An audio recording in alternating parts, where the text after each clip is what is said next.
I was standing dead center on the stage of the Northwood High Gymnasium, and for a second, the world felt completely fake, like a movie set that was about to collapse.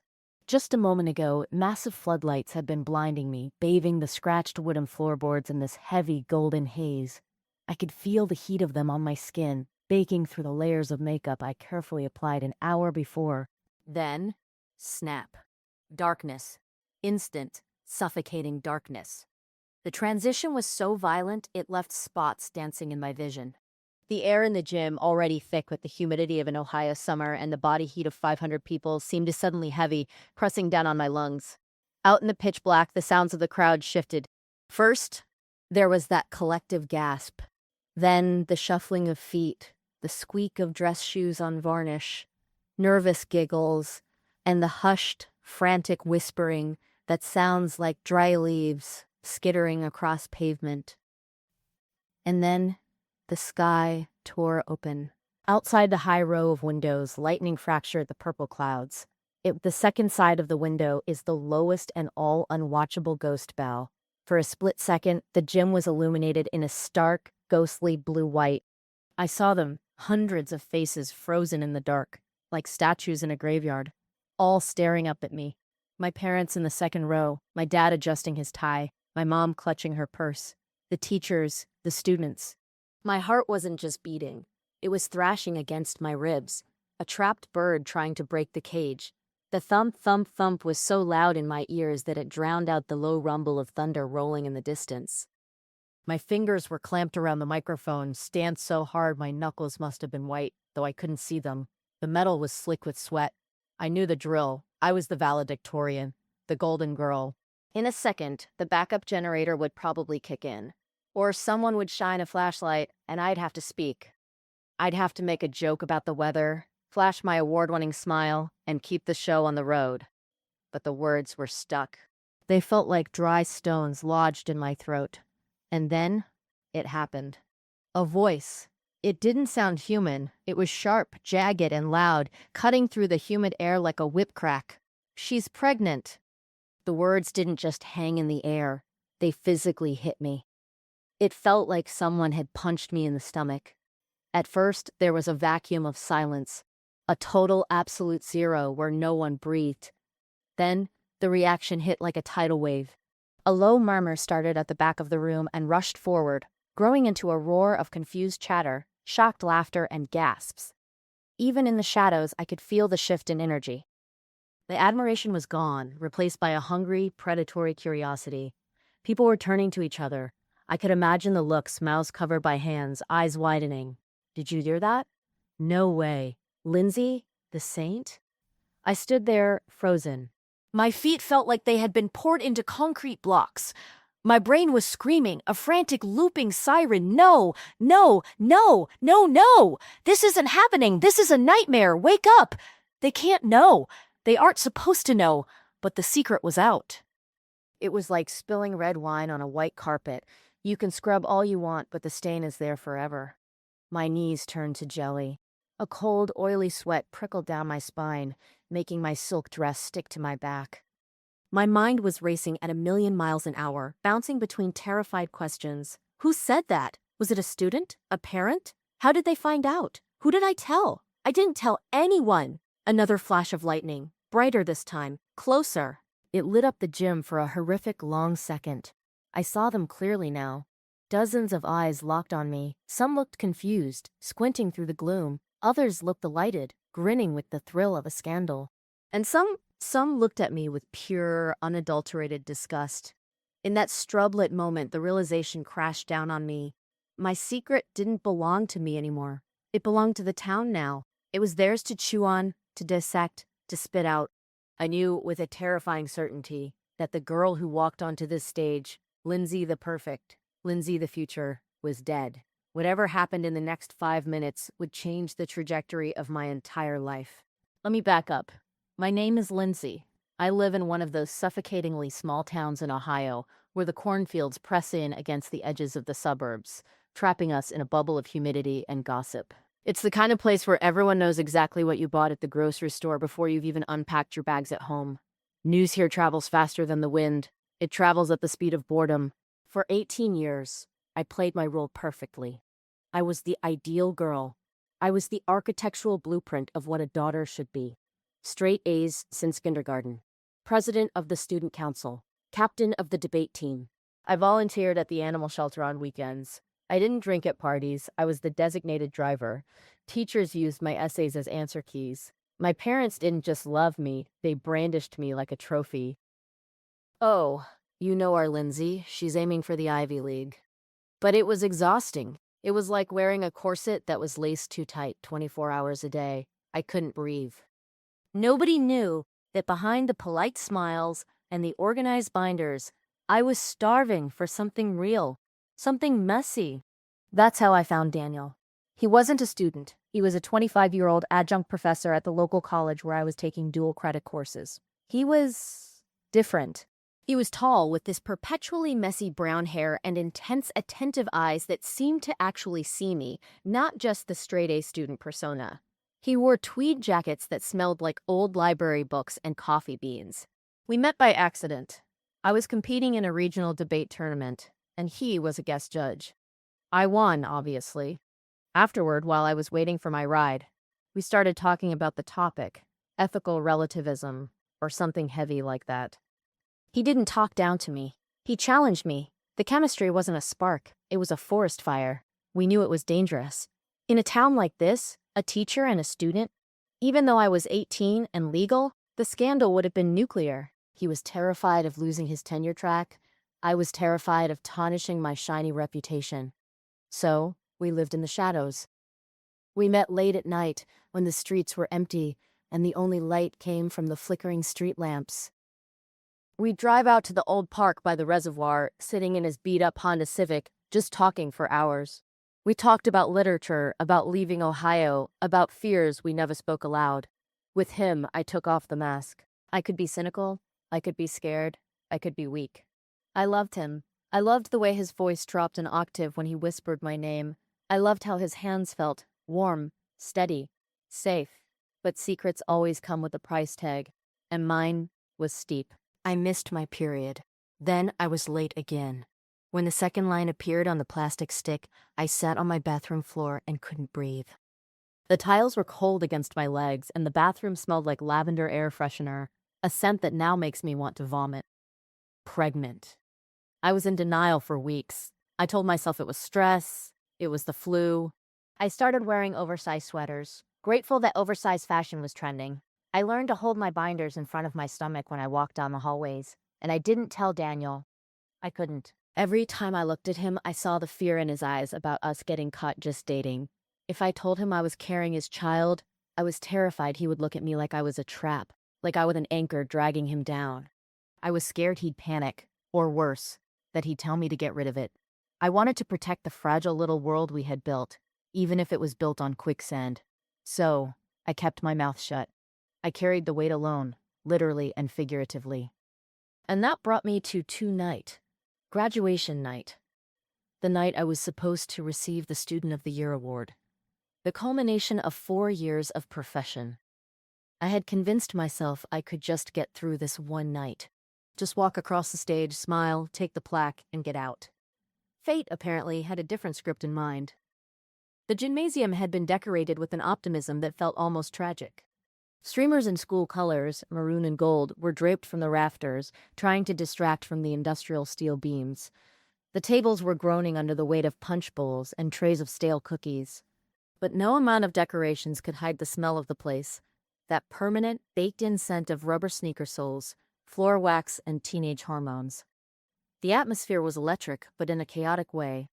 My classmates were manic. They were dancing in circles, taking selfies with flash, screaming over the music. For them, this was the finish line.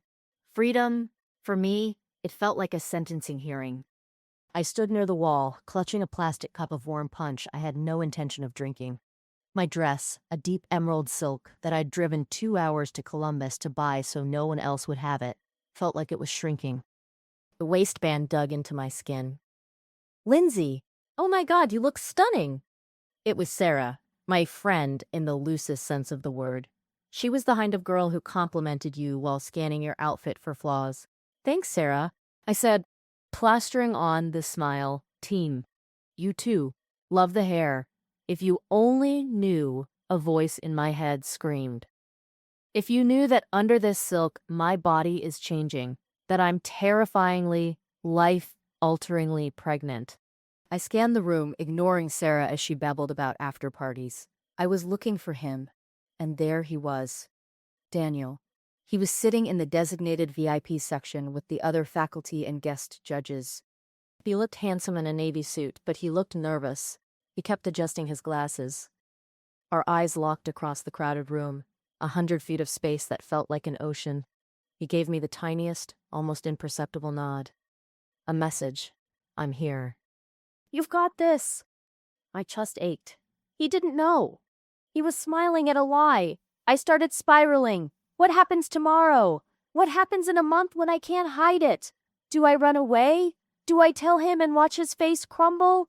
I imagine scenarios. Scenario A. He holds me, tells me we'll figure it out, and we drive off into the sunset. Scenario B. He goes pale, backs away, says he can't lose his job, and leaves me to deal with the wreckage alone. I didn't know which one was real, and the uncertainty was eating me alive. And now, the principal's voice boomed over the speakers, distorting slightly. For the highlight of our evening, the Student of the Year award. Polite applause rippled through the room, growing louder as he continued. Please welcome to the stage, Lindsay. The applause erupted. It was a wall of sound. My heart hammered a frantic rhythm. Just walk, I told myself. Left foot, right foot. Don't trip.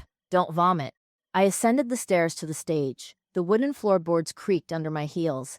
The spotlight hit me, blinding and hot. I felt exposed, like a bug under a magnifying glass.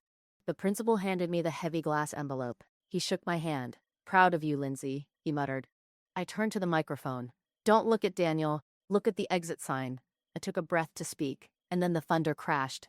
It started as a rumble, deep in the earth, vibrating through the soles of my shoes. Then the power grid gave up. The lights didn't fade. They died instantly. The darkness was absolute. Ooh. The crowd lent, followed by the inevitable teenage laughter. Spooky! Someone yelled. It's a sign! But the laughter died down quickly as the silence stretched on. The air grew heavy with ozone. Rain began to hammer against the metal roof of the gym, sounding like thousands of marbles being dropped at once. I stood there in the dark, clutching the mic stand like a lifeline. Then came the voice. The shout that ended my life. She's pregnant! Then the clarification, just in case anyone missed it. Lindsay is hiding a pregnancy! The acoustics of the gym carried the voice perfectly. It bounced off the walls. It was male, harsh, and mocking. The gym exploded. It wasn't just whispering anymore. It was a cacophony. What? No way? Is he serious? Oh my God, Lindsay! I could feel the judgment radiating from the dark. It felt physical, like heat waves. People were shifting, standing up, craning their necks to see me in the shadows. Another flash of lightning. I saw Sarah, hand over her mouth, eyes wide with glee. I saw my parents in the second row. My mother looked like she had been slapped. My father looked confused, turning his head left and right. And I saw Daniel. The lightning flash was brief, but I saw him. He was half standing. His face wasn't angry. It was drained of all blood. He looked terrified, shattered. He knows. Now he knows. My mind began to fracture. Run. Drop the mic and run out the back fire exit. Never come back. But I couldn't move. The shame was pinning me down. Suddenly, the emergency lights flickered on. They were dim, casting everything in a sickly yellow-orange glow, but it was enough to see. Is it true? Someone shouted from the back. Tell us, another voice yelled. The mob mentality had taken over. They didn't see a person anymore. They saw a reality TV show. I looked out at the sea of faces, the teachers who had praised me, the students who had envied me. They were all waiting for the denial. They were waiting for the ideal girl to laugh it off, to say it was a sick prank, to maintain the status quo. Say something. Lie. Lie your way out of it. I opened my mouth. My throat was dry as sandpaper. And then, something inside me snapped. Maybe it was the exhaustion of carrying the secret. Maybe it was the look on Daniel's face. Maybe I was just tired of the corset. I lifted the microphone. My hand was shaking so badly the mic rattled against my rings. Yes, I said. My voice cracked. I cleared my throat and spoke again, louder this time. Yes, it's true. The silence that followed was heavier than the storm outside. You could hear the rain pelting the roof, the hum of the emergency lights, the beating of your own heart. I am pregnant, I said, the words tasting strange and metallic on my tongue. I tried to hide it. I was scared. I looked directly at my parents, then scanned the crowd. I was scared of losing your respect. I was scared you would look at me differently. I was scared of being human. I took a rag breath. Tears were stinging the corners of my eyes, hot and blurring my vision. But I'm done lying. If you want to laugh, go ahead. If you want to judge me, do it. But I'm not hiding anymore. I lowered the microphone. The feedback squealed for a second, piercing the silence. I stood there, chest heaving. I felt naked. I felt destroyed. But strangely, I felt lighter. The mask lay in pieces on the floor. The gym was buzzing now, a hive of agitated bees. Who's the father? Oh my God, she admitted it. This is insane. Phones were out. Flashes were going off. I was going viral. Tomorrow, this would be on every screen in town. I looked for Daniel again. He was standing fully now. He wasn't looking at the crowd. He was looking at me. His expression had shifted from terror to something else. Sorrow? Resolve? I didn't know. The panic began to claw at my throat again. What have I done? I've ruined everything. My college acceptance. My parents' reputation. Daniel's career. I felt the room spinning. The mix of adrenaline and nausea was too much. Yellow emergency lights seemed to be pulsing. Lindsay! My dad was climbing over the chairs, his face purple with a mix of rage and concern. I took a step back, almost tripping over my own heels. The storm raged outside, mirroring the chaos inside. I had walked onto the stage as a high school student, a child. I was standing there now as something else entirely. The secret was out. The world knew. And as the thunder cracked directly overhead, shaking the very foundation of the building, I knew only one thing for sure. Nothing would ever be the same again. And then, movement. It happened in the periphery of my vision, a blur of motion against the static backdrop of shock. In the corner where the faculty members were seated, a dark figure stood up. It was Daniel. Time seemed to warp, stretching out like taffy. I watched him rise from his folding chair. His face was pale, illuminated by the harsh, flickering light of the emergency generators. His jaw was set so tight I could see a muscle twitching near his ear, but his eyes weren't frightened. They were burning with a terrifying, steely resolve. He buttoned his suit jacket with a sharp, decisive motion and took a step forward. The sound of his dress shoes hitting the gym floor echoed in the silence. Clack, clack, clack, louder than the thunder outside. My heart stopped. Literally, physically stopped. No, my mind screamed. The panic was a physical blow, knocking the wind out of me. Daniel, no, don't do this. Sit down. Don't you dare walk out here. If you step into this light, you're stepping into the fire with me. They'll know. They'll put the pieces together. You'll lose your job. You'll lose your tenure track. You'll lose everything we talked about. Don't, I whispered, but the word died on my lips, unheard by anyone. He ignored the invisible barrier between the teachers and the students. He ignored the principal, whose mouth was hanging open in a grotesque O. He walked straight to the stairs, climbed them 2 at a time, and crossed the stage toward me. The entire gymnasium held its breath. 500 people, and not a single one exhaled. The tension was so thick you could choke on it. They were waiting for the other shoe to drop. Was the professor going to scold me? Was he going to escort me off stage? He reached me. He didn't look at me, not yet. He reached out and gently, almost reverently, took the microphone from my trembling hands. His fingers brushed mine for a millisecond, a spark of warmth in the freezing cold of my terror. He turned to face the crowd. He looked out at the sea of judgmental faces, the cell phones raised like weapons, the sneers, the confusion. Enough, he said. He didn't shout. He didn't have to. His voice was low, controlled, and vibrating with an authority that instantly silenced the lingering whispers. It was the voice he used in the lecture hall when he was passionately dissecting a piece of literature, but amplified 1,000 times by the raw emotion of the moment. Enough of the whispering, he continued, his gaze sweeping from the back bleachers to the front row. Enough of the judgment. Enough of the hypocrisy. The silence in the room shifted. It wasn't a silence of shock anymore. It was the silence of submission. He commanded the room.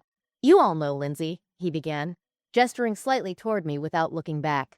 You know her as the straight-A student. You know her as the student council president. You know her as the captain of the debate team. For 4 years, you have held her up as a trophy. You've used her as a benchmark. You've told your children, why can't you be more like Lindsay? He paused.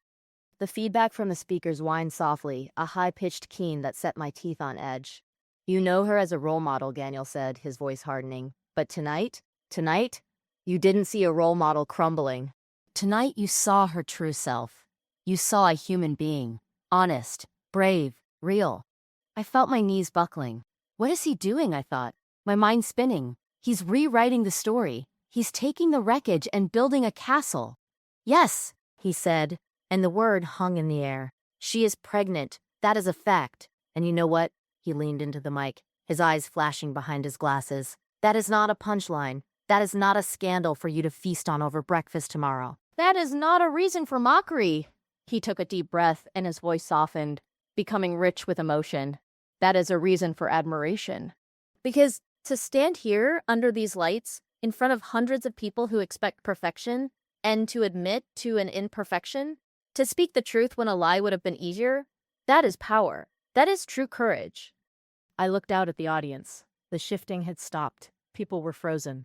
The girl in the front row who had been snickering earlier looked down at her lap, suddenly finding her shoes very interesting. My father had stopped pacing. He was staring at Daniel with a strange, unreadable expression. I want you to understand something, Daniel said, and now he was pleading with them, willing them to see me, really see me. Lucy isn't just a transcript. She isn't just a list of extracurricular activities. She is a person who knows how to fight. She is a person who knows how to be honest, even when it hurts. She is a person who knows how to love. My breath hitched. Love.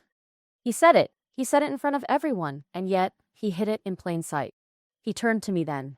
For the first time since he stepped on stage, he looked me in the eye, and in that gaze, I didn't see the ruin of his career. I didn't see fear. I saw pride. Fierce, protective, burning pride. Her partner is lucky, Daniel said, his voice thick. He turned that to the crowd, addressing them, but I knew he was speaking to me.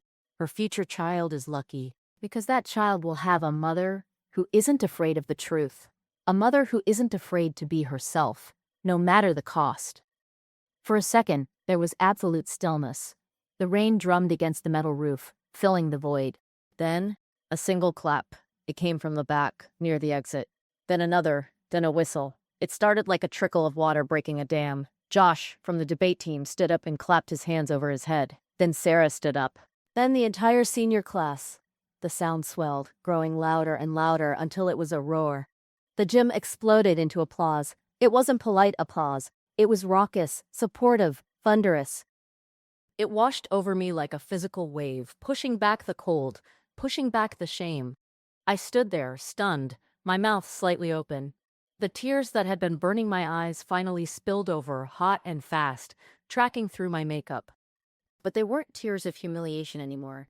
He knows, I thought, the realization blooming in my chest like a flower. He understood everything. He knew I didn't tell him because I was scared. And he didn't run. He didn't hide in the faculty corner. He walked into the line of fire for me. He hadn't admitted to being the father. He couldn't. Not yet. But he had claimed me in the only way that mattered. He had defended my honor. The panic that had been gripping my insides began to dissolve, replaced by a spreading warmth.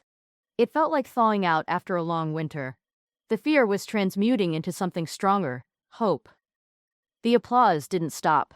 People were shouting my name. Lindsay! Lindsay! I scanned the faces again. I saw awe. I saw respect. I saw people looking at me not as a fallen idol, but as a survivor. The mockery was gone, evaporated by the heat of Daniel's words. I looked at Daniel. He was standing just a few feet away, slightly out of the spotlight, letting me have the moment. He looked exhausted but calm. His shoulders were relaxed. He gave me a small, private smile, the kind he used to give me in the car when we talked until 2 a.m. I'm here, that smile said. We're okay. The music kicked back in. The backup generator must have fully engaged the sound system. The lights buzzed and flickered back to full strength, banishing the shadows. The atmosphere in the room had fundamentally changed. The tension of the scandal had broken, replaced by a strange, euphoric sense of unity. As the applause finally began to taper off, my classmates started rushing the stage. "Lindsay, that was insane!" Sarah cried, grabbing my shoulders. Her eyes were lit. "I don't know how you did that. I would have died." "You're literally the bravest person I know. You've got guts, Linz," Josh said, punching me lightly on the arm. "Seriously, I've never seen anyone shut down a room like that. And Professor Miller? Who knew the guy had such a speech in him?" I managed a watery smile. "Yeah," I whispered. "Who knew?" The master of ceremonies, looking thoroughly flustered and sweating profusely, shuffled back to the microphone. He cleared his throat awkwardly, clearly unsure how to follow up a lightning storm, a scandalous confession, and a dramatic defense speech. "Well," he stammered, adjusting his tie, "that was unexpected. But, we still have business to attend to." He picked up the heavy glass plaque. "For outstanding academic achievement, leadership, and, character. The Student of the Year award goes to Lindsay." He handed me the award.